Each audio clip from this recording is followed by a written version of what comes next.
BJP के नेता और मंत्री बिना किसी वजह के बेवजह बयान पर आपत्ति जाहिर कर रहे हैं। आदित्य चौटाला ने कहा कि मैंने दूसरे देशों में पब्लिक का शासकों को दौड़ा दौड़ाकर पीटने के बाद तख्ता पलट का जिक्र किया था, जिस पर मैं आज भी कायम हूं। आदित्य चौटाला ने कहा कि हमारे देश में भी इसी तरह के हालात हैं। अब नौजवानों को संगठित होना ही पड़ेगा। देश में अब नौजवान ही बदलाव ला सकते हैं। अजय के बयान पर भारतीय जनता पार्टी की ओर से तीखा पलटवार किया गया है। सीएम ने कहा कि ये लोग जनभावनाओं का अपमान कर रहे हैं।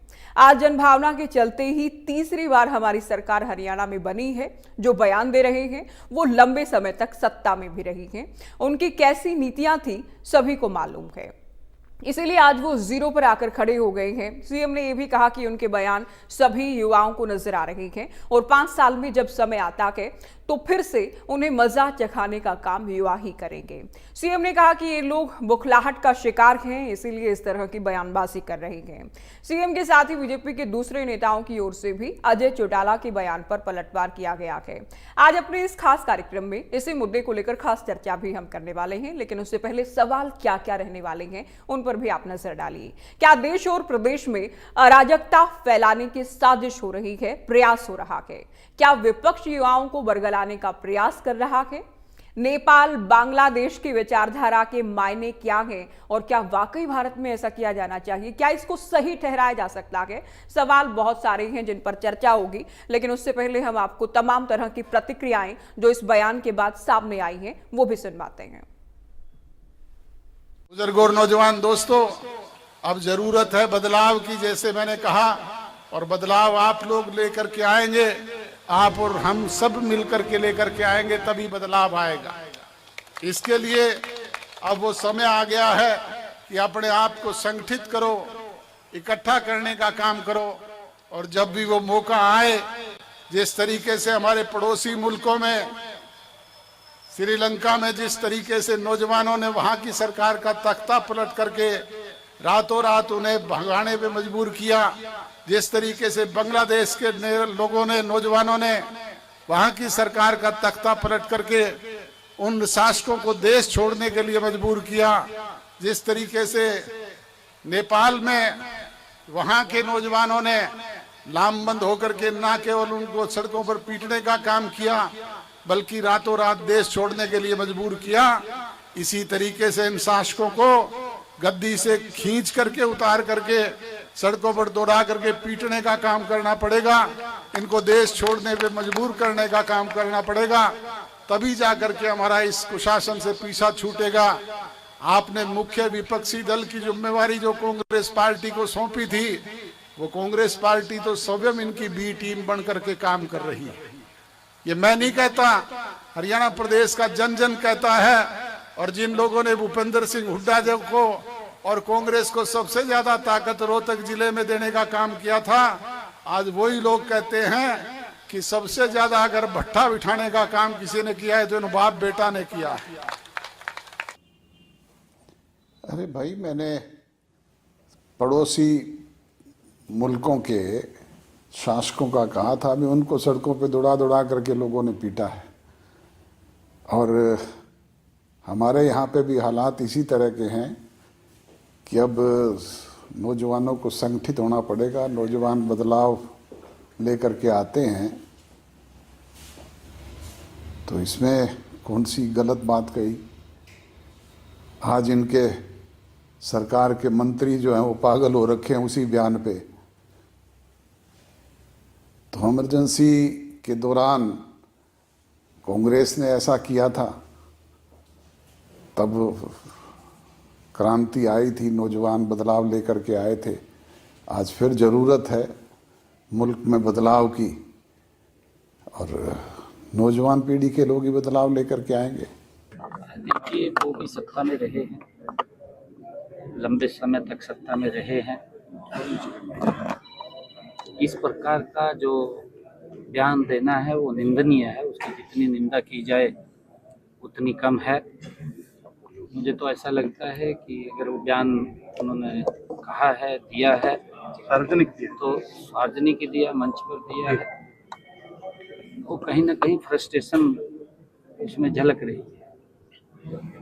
क्योंकि जो व्यक्ति कोई इस प्रकार के काम करता है तो 5 साल के बाद जनता अपने आप नीचे घुमा देती है। अब जीरो करती है ना, एक भी सीट नहीं दी, जनता देखती है, ऐसा नहीं है कि नहीं देखती। उसके क्या क्रियाकलाप हैं, क्या उसने काम किए हैं, कैसी उनकी योजनाएं रही हैं। आदरणीय मोदी जी के नेतृत्व में नॉन स्टॉप, छोटा विषय नहीं है, नॉन स्टॉप केंद्र में भी और हरियाणा में भी तीसरी बार सरकार रही है। ये जन का ही तो आशीर्वाद है, लोगों का ही प्यार है। ये लोगों के उस आशीर्वाद, उस प्यार को किस प्रकार से अपमानित करने का काम ये लोग कर रहे हैं, लंबे समय तक भी कहीं दिखाई नहीं दे रहे। तो जिस प्रकार को वो बयान दे रहे हैं, मैं तो ये कहूंगा सबसे ज्यादा तो माल तो हमने खाया है, फिर धरते ही शुरू कर दिया डांग मारने वाला काम करना चाहिए। तो इनके साथ शुरुआत होनी चाहिए। काय का बड़ा नेता है, किस बात के बड़े नेता है? एक भी एमपी है उनकी पार्टी में, एक भी एमएलए है उनकी पार्टी में। सारे हरियाणा की वोट जोड़ लो तो एक जिले की बराबरी नहीं कर सकते, एक जिले के एक हल्के का आदमी नहीं जिता सकते। के बड़े नेता है ये तो। चलो भाई बुके क्या फुके कारतूस बन गए, अभी में को नहीं इनके पल्ले, तो रहने दे। वैसे बात तो सुन कर कौन से बेरोजगार को इन्होंने न्याय दिला दिया बता दो। ये वो लोग हैं जो अपनी तुलना सर छोटू राम के साथ करते हैं। तुम बता दो भाई, कोई सर छोटू राम से बड़ा कोई नेता हुआ है, कोई लीडर हुआ है लोगों का? ये वो लोग हैं जो अपनी तुलना चौधरी चरण सिंह के साथ करते हैं और ये भी कहते हैं चौधरी चरण सिंह, सर छोटू राम, जननायक चौधरी देवीलाल नहीं कर पाए, जो एक ले उसने कर दिया।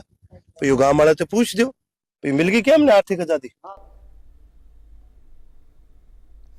चलिए चर्चा की शुरुआत करेंगे। कुछ खास मेहमान हमारे साथ जुड़ गए हैं। डॉक्टर पंकज बेनीवाल, प्रवक्ता भारतीय जनता पार्टी, अजय गौतम, प्रवक्ता कांग्रेस, रजत पंजेटा, प्रवक्ता इनेलो, साथ ही अजय गुलिया, प्रवक्ता जेजेपी भी हमारे साथ डिबेट में जुड़ गए हैं। स्वागत है आप सभी का। शुरुआत जेजेपी से करते हैं। अजय गुलिया जी, आदित्य चौटाला की ओर से जो कहा गया कि बांग्लादेश, नेपाल, श्रीलंका का जिक्र करके क्या इस बयान को जस्टिफाई किया जा सकता है? और बेहद दिलचस्प तो ये है अपने आप में कि अजय चौटाला अब भी अपने इस बयान पर कायम ही हैं।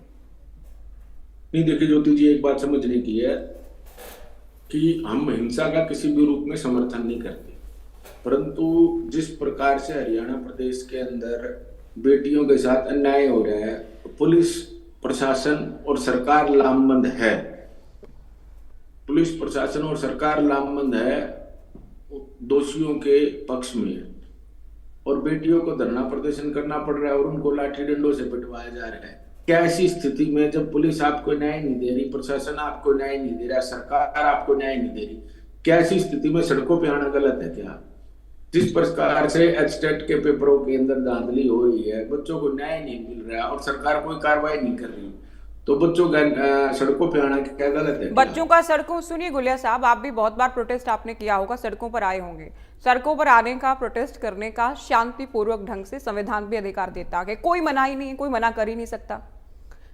सड़कों पर आना, प्रोटेस्ट करना, आवाज उठाना, विरोध करना, या जो बांग्लादेश में हुआ, नेपाल, श्रीलंका में हुआ, क्या ये एक जैसी बातें हैं? इनकी तुलना हो सकती है क्या? बहुत आदर्श स्थिति थी उन देशों में, वो भारत में होना चाहिए?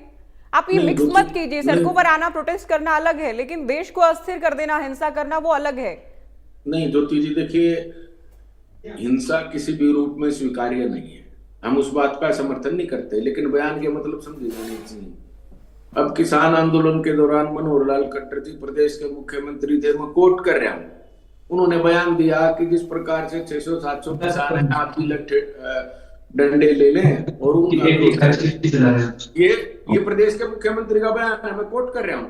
अगर किसी भाजपा के प्रवक्ता में दम हो तो इस बात से इनकार करे, मैं कोट कर रहा हूं हरियाणा प्रदेश के मुख्यमंत्री, तत्कालीन मुख्यमंत्री का बयान। उनका अर्थ यही था ना, बात तो समझने की बात है। उनका क्या मतलब था? यही तो मतलब होगा ना कि आप जिस प्रकार से वो लोग खिलाफत कर रहे हैं, आप इसकी वकालत में, इसके पक्ष में आ जाएं, तो हमारे बयान का भी बिल्कुल यही मतलब है कि देखिए, हिंसा किसी भी रूप में स्वीकार्य नहीं है, लेकिन ऐसी सरकार का जो प्रशासन के साथ मिल करके बच्चियों का यौन शोषण होने के बाद भी एफआईआर दर्ज कराने के लिए, जब वो बच्चियां एफआईआर दर्ज कराने के लिए तो उनको पुलिस द्वारा पिटवाया जाता है। तो अगर मैं तो धन्यवाद दूंगा हरियाणा प्रदेश के लोगों का कि वो सड़कों पे आए और एफआईआर दर्ज हुई। क्या अगर लोग सड़कों पे नहीं आते लोग धरना नहीं देते, उन बच्चियों के पक्ष में नहीं आते, तो क्या एफआईआर होती? नहीं होती। ये सबके सामने है, ये सर्वविदित बातें हैं। तो बयान का मतलब ये है कि आप लोग सड़कों पे आकर के विरोध करें और ऐसी सरकार, ऐसे प्रशासन का, ऐसे पुलिस प्रशासन का विरोध करें जो किसी भी रूप में लोगों को, हरियाणा प्रदेश के लोगों को, खास करके हरियाणा प्रदेश की बच्चियों को न्याय दिलाने के पक्षधर नहीं है। अब जब आपको न्याय नहीं मिलेगा, ज्योति जी, मैं तो अपने से उदाहरण लेकर एक बात कहता हूं, अगर कल को मेरे साथ कोई अन्याय हो जाए तो मैं पुलिस प्रशासन में गुहार लगाऊंगा, प्रशासन में गुहार लगाऊंगा। अगर वो मेरी बात नहीं सुनेंगे तो मैं सरकार के सामने अपनी बात प्रस्तुत करने का काम करूंगा, मैं धरने पर बैठने का काम करूंगा।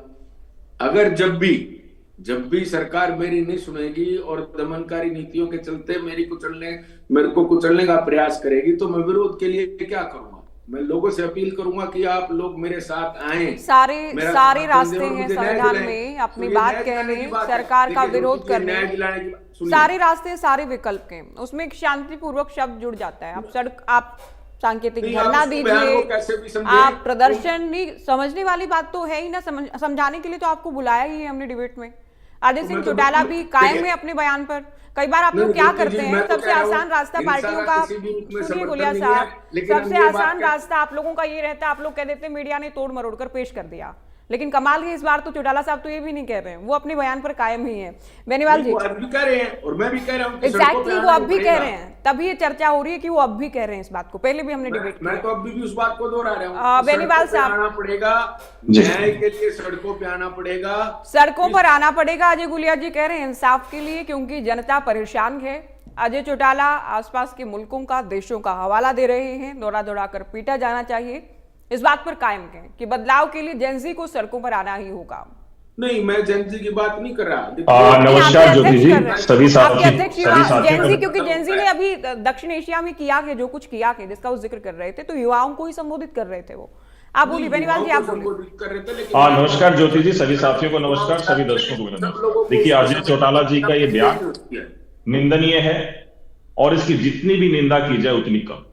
ये देश के खिलाफ बातें हैं और आज देवीलाल जी की आत्मा को ठेस पहुंची होगी कि मेरे एक पुत्र ऐसी भाषा का प्रयोग कर रहे हैं जिस देश के लिए लड़ते लड़ते, जिस देश के युवाओं के लिए, जिस देश के बुजुर्गों के लिए, जिस देश के लोगों के लिए मैंने अपनी कुर्बानी दी, आज मेरा बेटा ऐसी भाषा का प्रयोग मेरे ही देश के प्रति, मेरे देश के युवाओं के प्रति, मेरे देश के सरकार के प्रति, जिसको जनता ने चुना। अगर देवीलाल जी भी चुने गए, किसी जनता ने चुने थे, इसी हरियाणा की जनता ने चुने थे, और कभी अजय चौटाला को भी चुना था तो हरियाणा की जनता ने चुना था। ये टोटली उनकी फ्रस्ट्रेशन है। मीडिया में बने रहने के लिए ऐसे गलत बयानों का देना उनका सिर्फ दर्शा रहा है कि उनमें अलोकतांत्रिक और जो अमर्यादित भाषा है उसका उनमें लबरेज भरा हुआ है। जैसे चाय के कप में ज्योति जी जब बाहर निकलती है तो चाय ही निकलेगी। हरियाणा में तो कहावत नहीं है, बिटोड़े में तो गोसे ही निकलेंगे। अगर इनके दिमाग के अंदर इतनी भाषा, ऐसी भाषा और ऐसी अमर्यादित हमारे देश के प्रति और हमारी सरकार के प्रति, हमारे युवाओं के प्रति ऐसी चीज भरी हुई है तो उसका कोई इलाज नहीं है। हाँ, लेकिन देश की जनता ने, प्रदेश की जनता ने 2024 के चुनाव में कैसे इनको दौड़ा दौड़ा कर वोट की चोट से मारा, वोट की चोट से भगोड़ा भगा दिया, इनको भगा दिया, तो उससे इनको समझ जाना चाहिए कि देश की जनता, प्रदेश की जनता आप लोगों की बहकावे में, झूठ फरेब की बातों में आने वाली नहीं है। आज जब युवा तीसरी बार भारतीय जनता पार्टी की सरकार हरियाणा में बनती है, कमिटमेंट की सरकार बनती है नायब सिंह सैनी जी की, जब वो ये कहते हैं कि जब मुख्यमंत्री पद की शपथ बाद में लूंगा, पहले 25,000 युवाओं को नियुक्ति पत्र हाथ में देंगे, तो ये वो सरकार है जो युवाओं की सुनती है, युवाओं के साथ खड़ी है, युवाओं के न्याय दिलाने के लिए खड़ी है।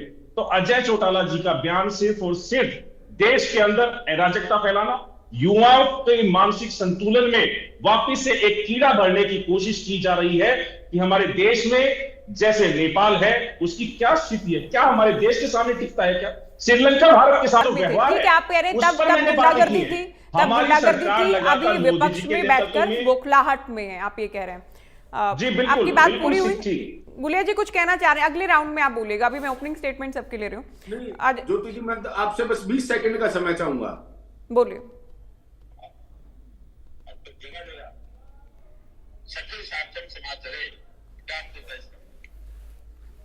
खट्टर सार्वजनिक तौर पर किसानों से माफी मांगे और ये खट्टर साहब का बयान है। चलिए मैं उन्होंने कहा बीजेपी से इस पर रिएक्शन ले लेती हूँ, इस बयान पर। बेनीवाल जी आप बोलिए। खट्टर साहब का बयान है कि 500-700 किसानों के विरोध में आप भाजपा के कार्यकर्ता इकट्ठे हो जाएं, डंडे लें, उनको पीटे। ये मनोहर लाल खट्टर जी का बयान है। इसका क्या बेनीवाल जी जवाब है? आप, हालांकि उस वक्त भी हमने बहुत चर्चाएं, उस वक्त के सीएम वर्तमान में केंद्रीय मंत्री मनोहर लाल का उसके बाद भी बयान आ गया था इसे लेकर, जो कुछ कहा गया तब बहुत सी चर्चाएं हुई इस विषय पर। बेनीवाल जी आपको कुछ कहना है तो आप बहुत जल्दी कहिए इस विषय पर, फिर मैं आगे बढ़ रही हूँ चर्चा में। देखिए, भारतीय जनता पार्टी की, नरेंद्र मोदी जी की नीतियां हमेशा ही देश के प्रति रहती हैं, देश के लोगों को आगे बढ़ाने के लिए रहती हैं, युवाओं को विकसित करने के लिए रहती हैं। लेकिन इनकी अराजकता वाली भाषा आज पूरे देश ने देखी है। और आज भी कमाल की बात यह है कि वो अड़ी है इसके ऊपर कि मैं तो ऐसा ही चाहता हूं, देश के अंदर ऐसा ही माहौल होना चाहिए। लेकिन देश की जनता ने, ज्योति जी, 2012 में जो भ्रष्टाचार के खिलाफ अन्न आंदोलन हुआ था, उसके बाद से 2014 से लेकर आज तक भारतीय जनता पार्टी की सरकार बनाई है। तो अजय गुलिया जी को और जो अजय सिंह चौटाला जी हैं, उनको याद कर लेना चाहिए कि 2012 में हमारे देश के युवाओं ने संगठित होकर, एकत्रित होकर भारतीय जनता पार्टी को 2014 में चुना था, क्योंकि भ्रष्टाचार से लिप्त कांग्रेस की सरकार थी 2012 तक, 2014 तक। उसके बाद से भारतीय जनता पार्टी का जो कार्यकाल रहा, मोदी जी की नीतियां रही, नायब सिंह सैनी जी की नीतियां रही, उन पर लगातार मोहर लगाते रहे। और बयान को लेकर जवाब मांग रहे थे। चलिए खट्टर जी के अगले ठीक है गुलिया जी, अभी मैं सभी से पहला जवाब ले रही हूँ चर्चा का। अजय गौतम जी, अजय चौटाला का ये बयान क्या वाकई सरकार के खिलाफ है या देश के खिलाफ है? कांग्रेस कैसे देख रही है इस बयान को? हाँ ज्योति जी, मेरी आवाज आ रही है? जी बोलिए। सभी प्रवक्ता साथियों को नमस्कार। और सभी की बातें मैंने सुनी। देखिए, कांग्रेस पार्टी लोकतंत्र तरीके से चलती है और गांधी विचारधारा में, गांधी जी की विचारधारा में चलती है। मतलब ये जो बयान अजय जी का आया, अजय चौटाला जी का, इसका समर्थन कांग्रेस पार्टी बिल्कुल नहीं करती है। लेकिन मैं आपको इसके पीछे का वो दिखाना चाहूंगा कि हाथी के दांत दिखाने के और खाने के कुछ और होते हैं। मैं गुलिया जी से पूछना चाहूंगा, आप वाकई बीजेपी को यहाँ से भगाना चाहते हैं तो 2019 में क्यों आप समर्थन में आए? ये तो जनता ने तो इनको नकार ही दिया था। 2019 में तो आपने दोबारा से पैर जमाए इनके, बीजेपी को समर्थन करके आपने क्यों समर्थन किया अगर एक्चुअल में ही आप भगाना चाहते हैं? देखिए, आप जो बातें कर रहे हैं बड़ी बड़ी, ये करना चाहिए, वो करना चाहिए, आप भी एक मौका ढूंढ रहे हैं कि कैसे भी दोबारा से एक बार मुझे चांस मिले आप लोगों को। लेकिन अब जनता चांस देने वाली नहीं है। रही बात पंकज भाई की, ये बात कह रहे हैं कि युवाओं के साथ खड़ी है और भ्रष्टाचार के विरुद्ध में काम कर रही बीजेपी। अरे भाई, आपके मंत्री हैं अनिल विज जी, अभी 1500 करोड़ का भ्रष्टाचार तो उन्होंने ही पकड़ा है और सीएम साहब को खुद उन्होंने लिखा है कि इसकी जांच कराइए। तो भ्रष्टाचार में तो आप भी खुद संलिप्त है, पूरी की पूरी सरकार। तो कहाँ भ्रष्टाचार के खिलाफ आप काम कर रहे हैं? और युवाओं की रही बात, युवा आज बेरोजगारी में हरियाणा नंबर 1 है, तो कितने युवाओं को नौकरी दे दी? तो ये दोनों कहते कुछ हैं, करते कुछ हैं। एक्चुअल में इनका सबका एक ही एजेंडा, जनता को लूटो और बस, इसके अलावा कुछ भी नहीं है। तो मैं तो यही कहना चाहूँगा, कांग्रेस पार्टी जो अपनी विचारधारा लेके चलती है इस तरह की, उसमें भाई सड़कों पर उतरो, मारो भगाओ, इस तरह की विचारधारा में विश्वास बिल्कुल नहीं रखती है। तो ये बयान थोड़ा ठीक नहीं है, देश हित के लिए ठीक नहीं है। तो इस तरह के बयान से मेरे ख्याल से तो सीनियर लीडर हैं अजय जी, उनको बचना चाहिए, इस तरह के बयान नहीं देने चाहिए। और करनी और कथनी में थोड़ा सा फर्क देखें।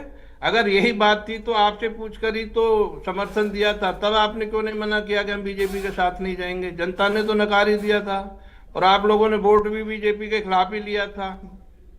तो इस तरह की बातें करना ठीक बात नहीं है। जी ज्योति जी। गुलिया जी, अभी थोड़ा इंतजार आप कीजिए। पंडिता जी, अर्जुन को हम सुन रहे थे, तीखा हमला जेजेपी पर बोला गया कि चले हुए कारतूस या बड़े नेता ने तमाम बातें कही गई।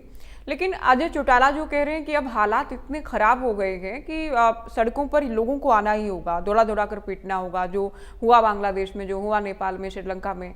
क्या वाकई इस तरह के बयान दिए जाने की जरूरत है और क्या ये युवाओं को उकसाने वाला बयान माना जाए? देखिए ज्योति जी, निश्चित तौर पे युवाओं को उकसाने वाला जो बयान है ये है, क्योंकि कभी आपने जो हालात नेपाल में, बांग्लादेश में, श्रीलंका में देखे, किस तरह उनको पीटा गया, पॉलिटिशियंस को पीटा गया।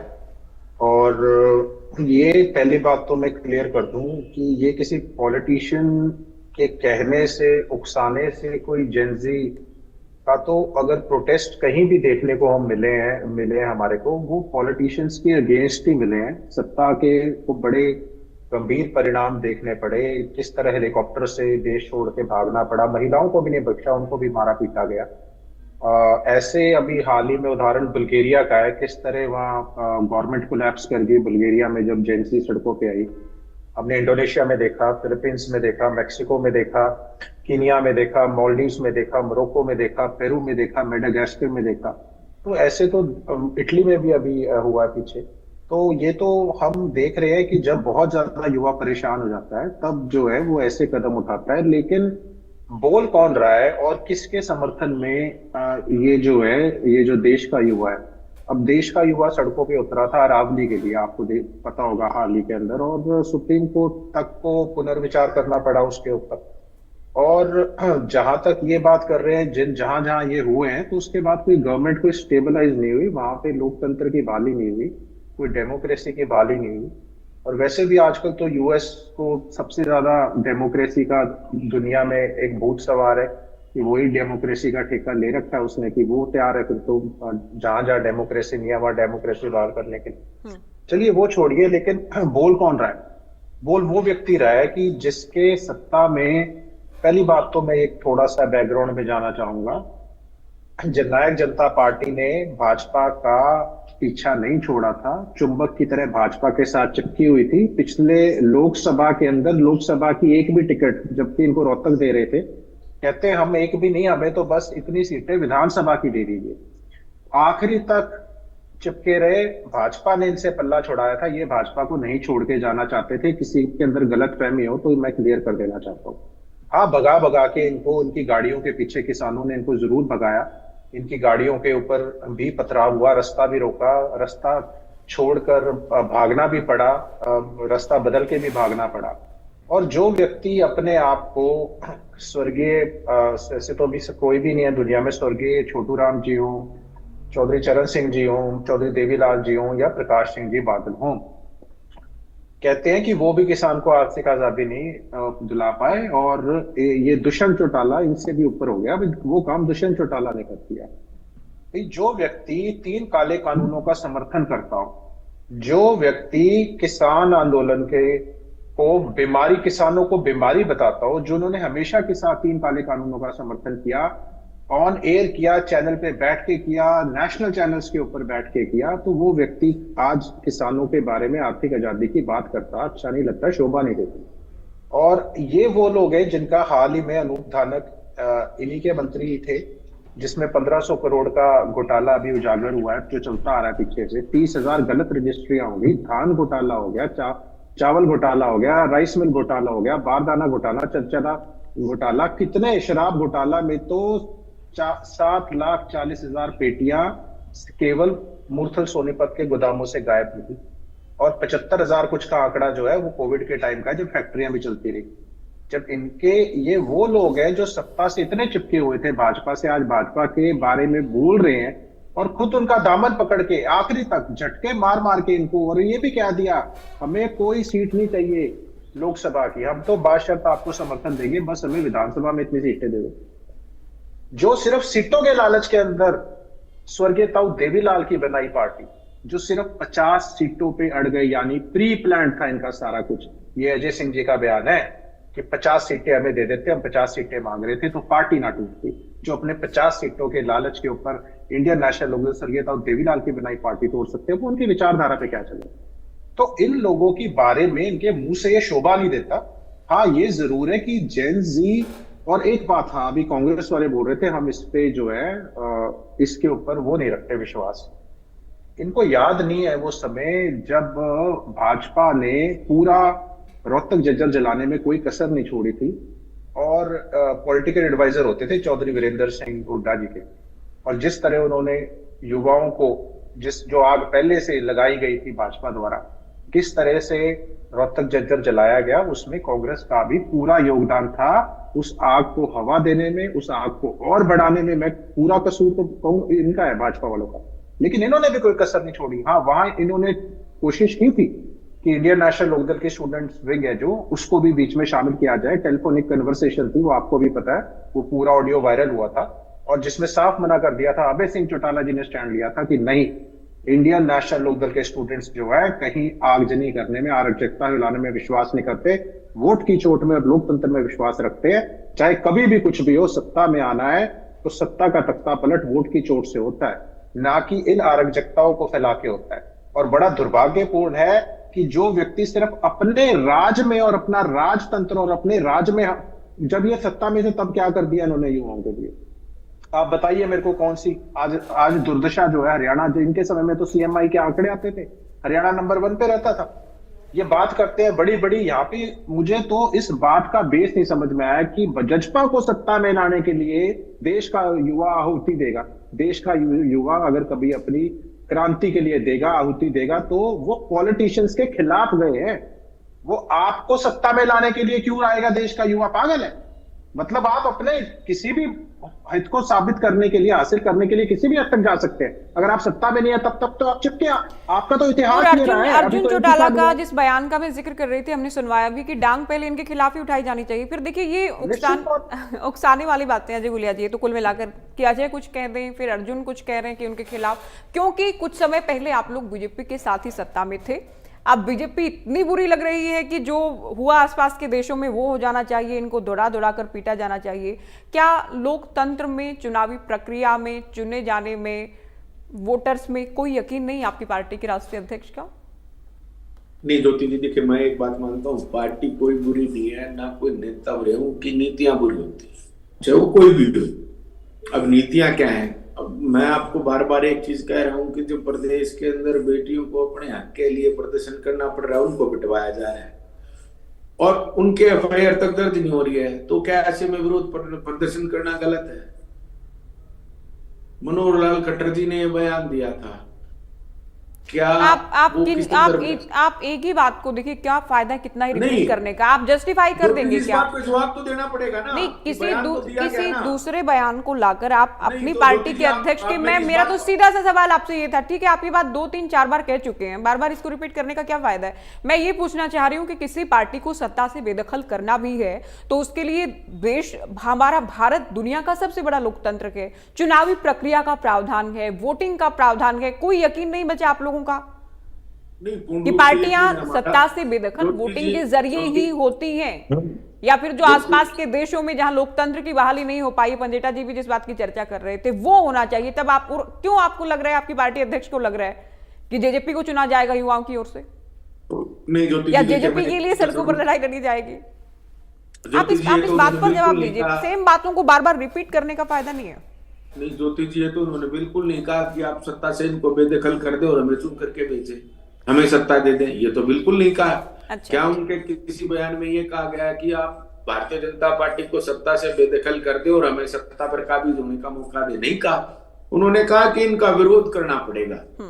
जिस प्रकार के हालात आज प्रदेश के अंदर है, इनका विरोध करना पड़ेगा। हम विरोध की बात कर रहे हैं, हमने तो ये कभी नहीं कहा, ना उन्होंने ये कहा कि आप इनको सत्ता से बेदखल करके हमें सत्ता पे काबिज होने का मौका दें, ये तो बिल्कुल नहीं कहा।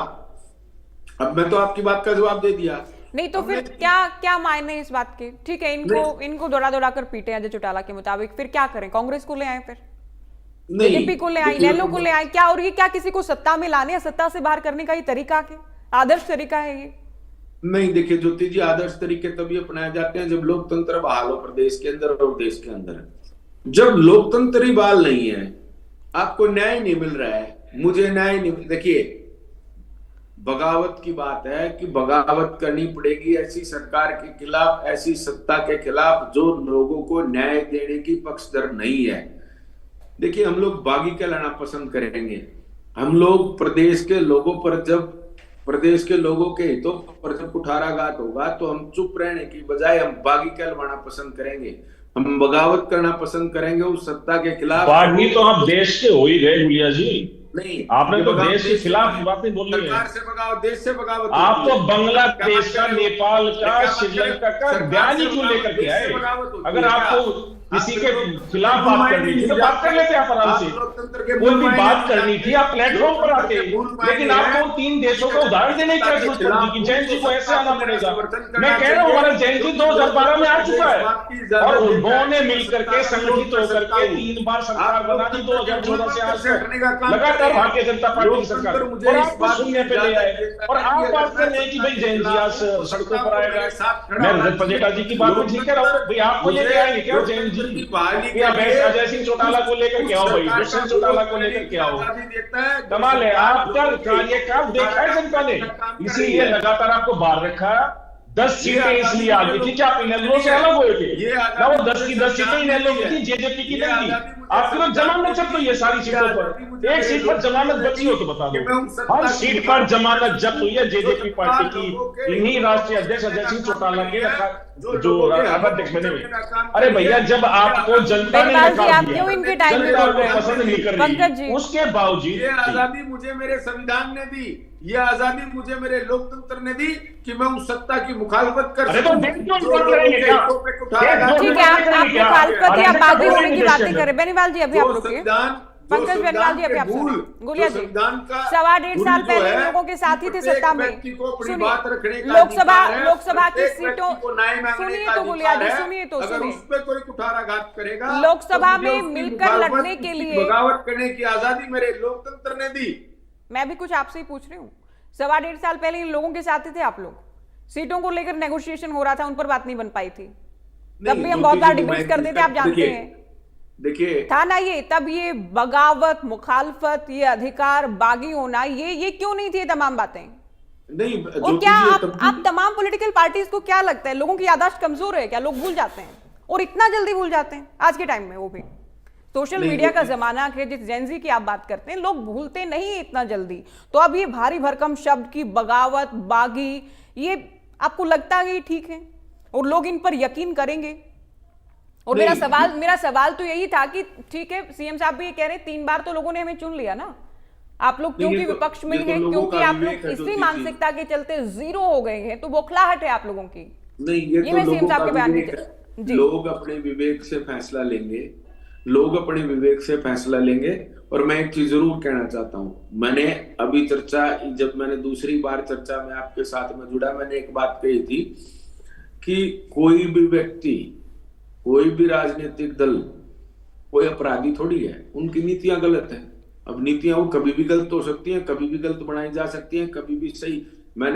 हम लोगों ने उस वक्त भी नीतियों के आधार पर इनको समर्थन दिया था और ये बात स्पष्ट रूप से कही थी कि हमें हरियाणा प्रदेश के लोगों के लिए 5100 रुपए पेंशन, युवाओं को 50% रोजगार, महिलाओं को राजनीति में 33% का आरक्षण, ये बातें कह करके हम सत्ता में इनके साथ जुड़े थे।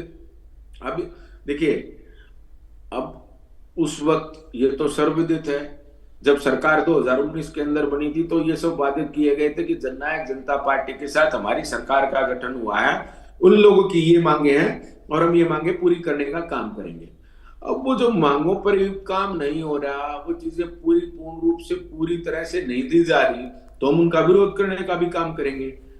ये तो एक एग्रीमेंट की बात है ना कि आप लोग हरियाणा प्रदेश के, हमारी ये नीतियां हैं, आप इन नीतियों का समर्थन करें, हम आपको समर्थन देने के लिए तैयार हैं। किसी नीति, किसी फैसले का आप लोगों ने कभी विरोध नहीं किया था और किसी फैसले का विरोध करके आप बीजेपी से अलग नहीं हुए थे। आप जानते हैं कैसे अलग हुए थे। और उसी पार्टी को अब जब वो सत्ता में है, उसके नेताओं को दौड़ा दौड़ा कर लोग पीटते, युवा पीटते, ये आप लोग चाह रहे हैं इस वक्त। कमाल है। पंकज बेनीवाल जी, अभी अजय चौटाला जो बयान दे रहे थे उस पर कायम है? दुष्यंत चौटाला की ओर से भी कहा गया कि क्योंकि जेनजी का समय है और युवा ही बदलाव ला सकते हैं, सरकार की कुनीतियों के खिलाफ युवा ही बदलाव ला सकते हैं, और इसी संदर्भ में ये बयान दिया गया कि ये दुष्यंत की ओर से कहा गया। आप देखिए ज्योति जी, बिल्कुल ठीक बात है। युवा एक बहुत बड़ा वर्ग है हमारे देश के अंदर। युवा ने ही 2014 में भारतीय जनता पार्टी की सरकार बनाई, 2019 में बनाई, 2024 में बनाई, 29 में बनाएंगे, 2047 तक लगातार, जब तक विकसित भारत नहीं बनेगा भारत का युवा ऐसे ही भारतीय जनता पार्टी के साथ खड़ा होगा, इनकी नीतियों के साथ खड़ा होगा। नीतियां जनता को पसंद है, युवाओं को पसंद है, बुजुर्गों को पसंद है, किसानों को पसंद है। पसंद नहीं है तो किसको नहीं है? अजय सिंह चौटाला को पसंद नहीं है। अजय सिंह चौटाला चाहते हैं कि जो देश का युवा मोदी जी की नीतियों के साथ मिलकर के देश को विकसित बनाने की ओर अग्रसर है, जो विकसित बनाना चाह रहा है, वो आज उनको ही खदेड़े, उनको ही लड़ाइयां मारे, उनको ही लाठियां मारे, उनको रेड़ों पर घसीटे।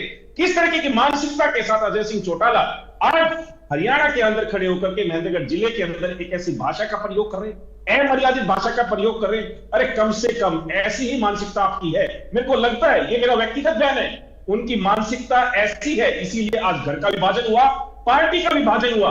अगर मानसिकता ठीक होती तो शायद इंडियन नेशनल लोकदल एक होती, परिवार एक होता। तो दोनों बातें स्पष्ट तौर मैं कहता हूं कि स्वभाव के अंदर है, ऐसी भाषा का प्रयोग करना और ऐसी अराजकता के माहौल को बना करके रखना, यह उनके स्वभाव के अंदर है, जिसकी वजह से पार्टी का विघटन, परिवार का विघटन भी होता है। तो कम से कम अजय सिंह चौटाला जी को और जो अंगुलिया साहब बैठे हैं, इनको अपनी पार्टी के बारे में, नीतियों के बारे में सोचना चाहिए कि हम जनता से कनेक्ट कैसे हों। ऐसे करके अराजकता वाले माहौल, अराजकता वाली भाषा का प्रयोग करके आप जनता से कभी कनेक्ट नहीं हो सकते। आज आप जीरो पे हैं, आप माइनस में भी जा सकते हैं। अभी तो जनता ने कुछ कुछ वोट तो कहीं पे दिए, कहीं 500, 700, 600, वो भी मिलनी बंद हो जाएंगे आपको, अगर आपका ऐसा ही व्यवहार आपने रहा तो। मीडिया में बने रहने के लिए अजय गुलिया जी और बहुत सारे साधन हैं, बहुत सारे बयान आप दे सकते हैं, लेकिन ऐसा घिनौना बयान जो देश में अराजकता, अस्थिरता फैलाए, ऐसे बयानों का जिक्र कभी नहीं करना चाहिए। अगर आपको बातें रखनी है, आज आप बात करें बलात्कार की, आज आप बात करें पढ़ाई की, आज आप बात करें शिक्षा की, लेकिन अजय सिंह चौटाला साहब ने तो एक बार भी ऐसी बातों का जिक्र नहीं किया। उन्होंने तो बांग्लादेश, श्रीलंका, नेपाल, जैन जी, इन सबको उठाकर के लेके के आए।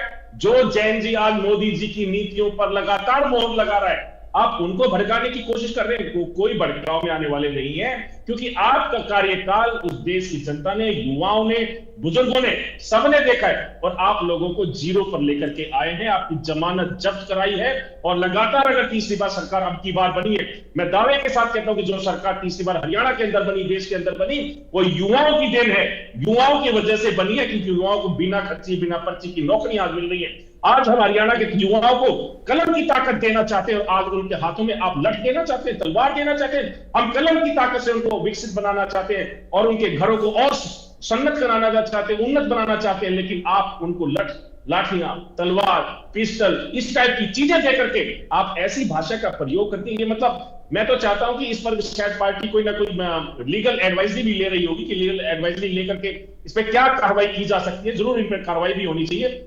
क्या लीगल एडवाइजरी, क्या आप नहीं, आप लोग कोई लीगल कोई एक्शन लेने की तैयारी में है क्या चौटाला के बयान के खिलाफ?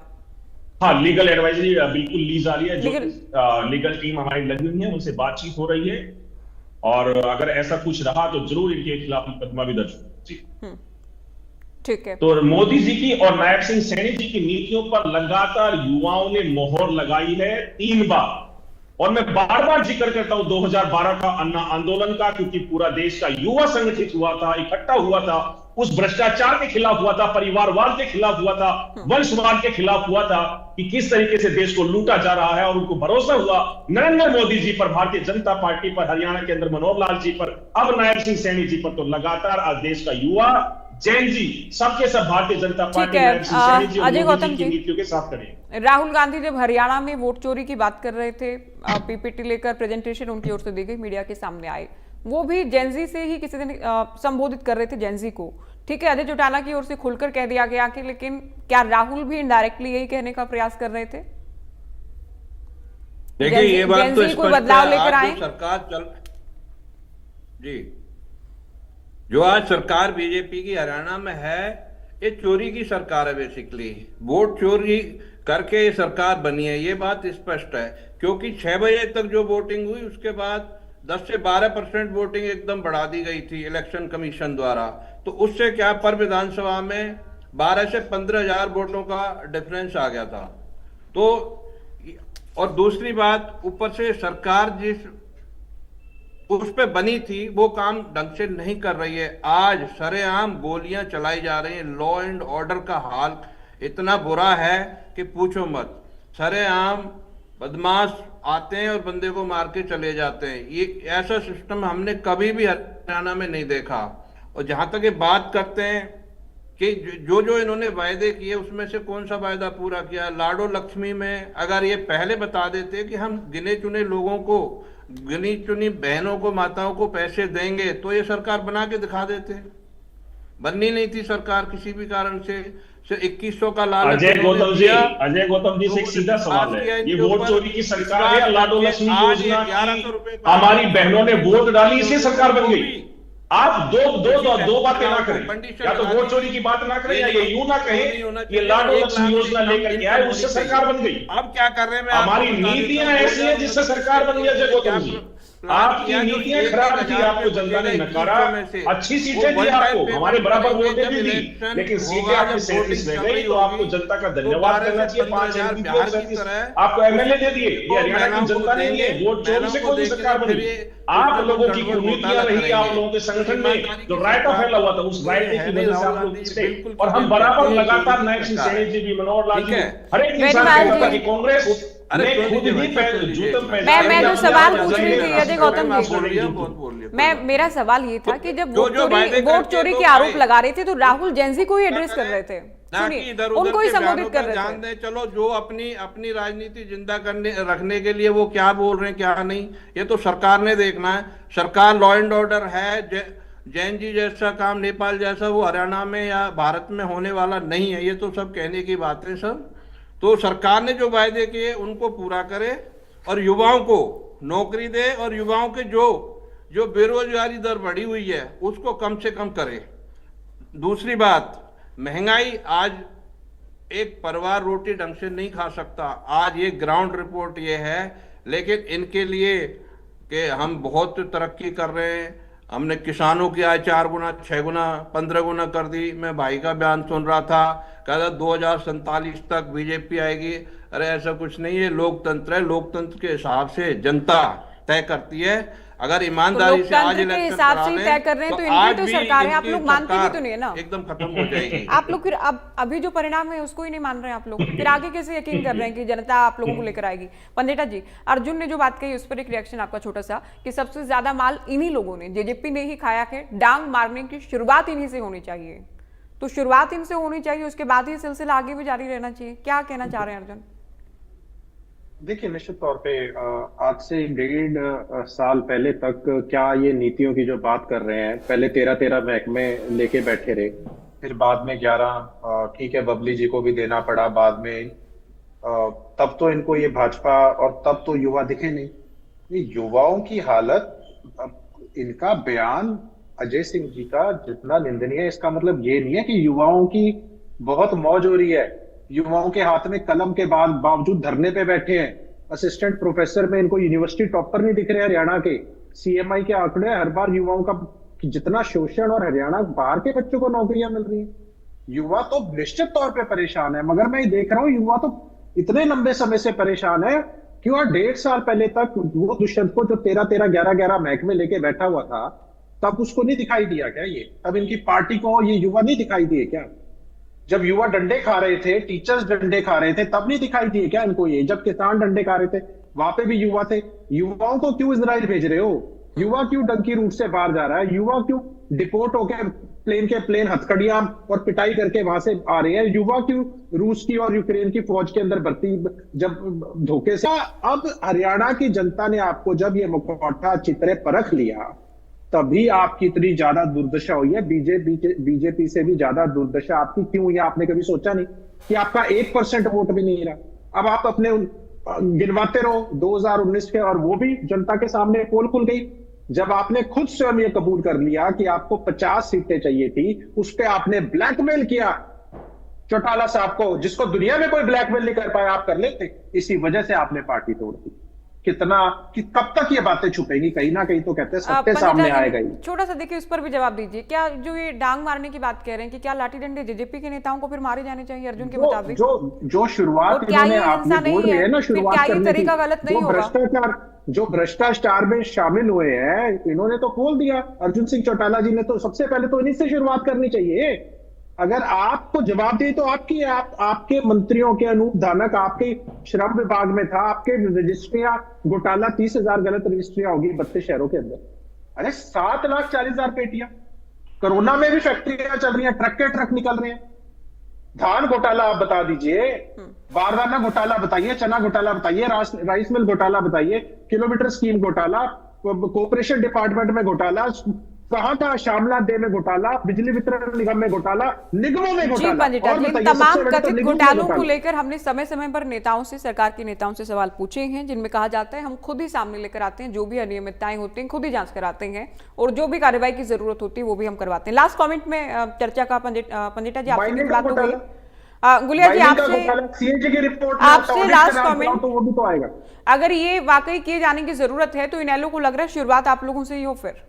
हालांकि हम इस बयान को बिल्कुल भी सही नहीं मानते हैं। कोई भी नेता अगर इस तरह का लोकतंत्र में बयान देता है, हिंसा फैलाने वाला या लोगों को भड़काने वाला, युवाओं को उकसाने वाला, उसे बिल्कुल भी सही नहीं ठहराया जा सकता। लास्ट कमेंट आपसे गुलिया जी।